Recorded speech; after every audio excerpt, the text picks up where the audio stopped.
The Interesting Conversations with Interesting People podcast series with author Nigel Beckles. Welcome to the podcast. Please like the podcast and subscribe to this channel. Thank you.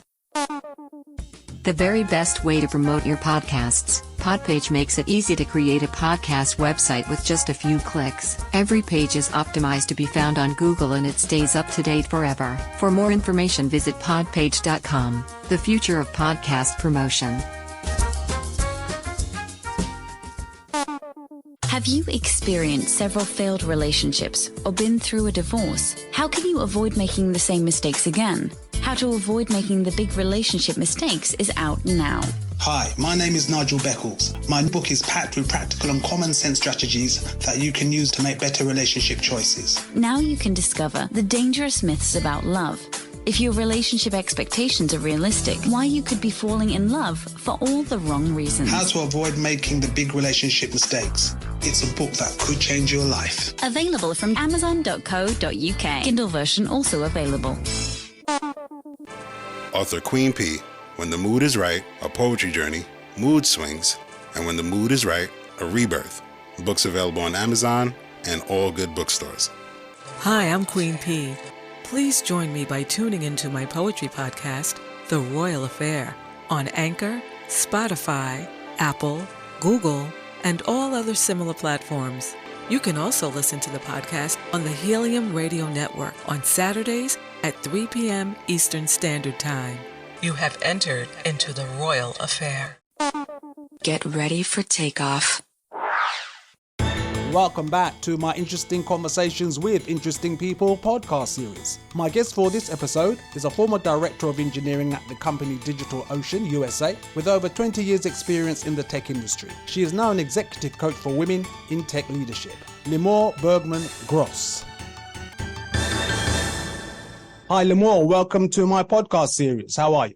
I'm great. How are you, Nigel? I'm very well, thank you. So where do you live at the moment? I live in Israel. That's my home country.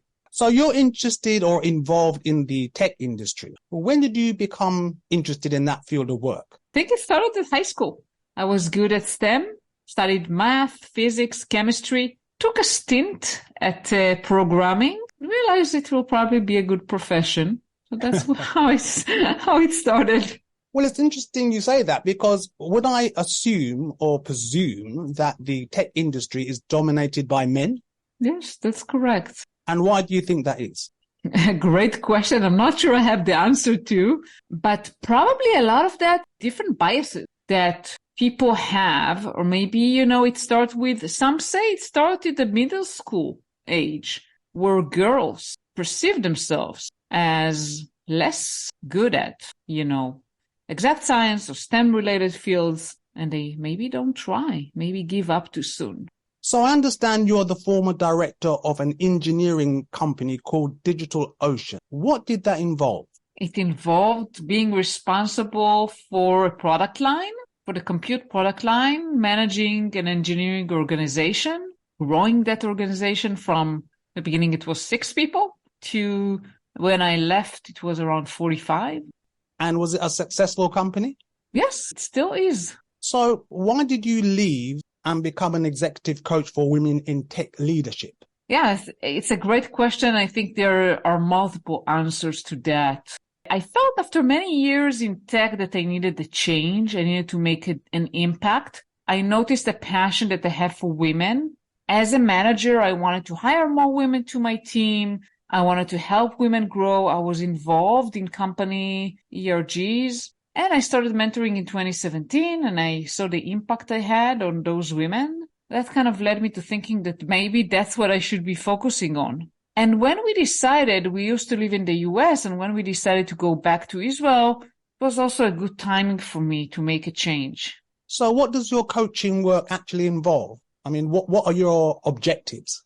My objectives are to help more women get to executive roles. And I work not just with women, I work also with men. And mainly those are leaders in tech roles. Can vary, can be engineering, operations, product, marketing, UI, UX, different roles. And I'm helping them believe in themselves, see more possibilities, and get to the next level, whatever that next level is for them. Sometimes it's identifying what is the next level for them. Well, I understand you also have a podcast. So what's your podcast called and what type of topics do you cover? My podcast is called From a Woman to a Leader. And it's a podcast when I interview different women. And the goal is basically to empower women to achieve more.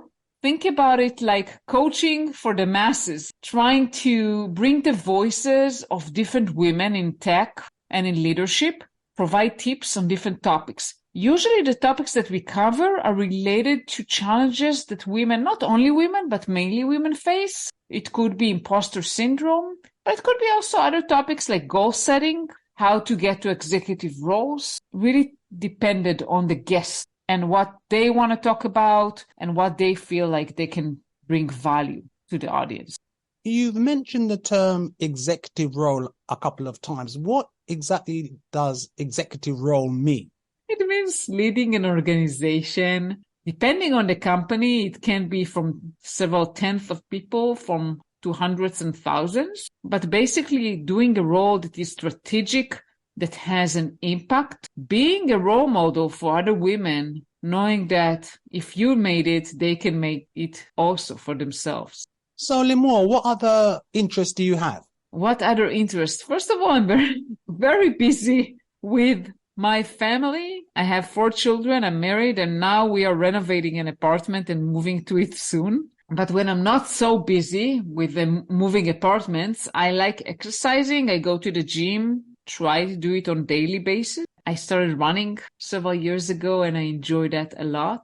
I like reading. That's pretty much it, I would say. Well, your life sounds pretty full. So, Limor, how can people contact you? People can reach out to me mainly on LinkedIn. I would say that's the best way to reach out. They can also go to my website, but LinkedIn, I think, provides them with maybe a better view of who I am.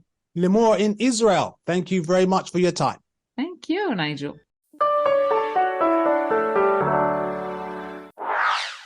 Please join me. Interesting conversations with interesting people, featuring interviews with award-winning authors, relationship and life coaches, therapists, and a wide variety of people with intriguing stories to share. Interesting conversations with interesting people. Please follow author Nigel Beckel's podcasts on Amazon Audible, Spotify, and all major podcasting platforms. Thanks.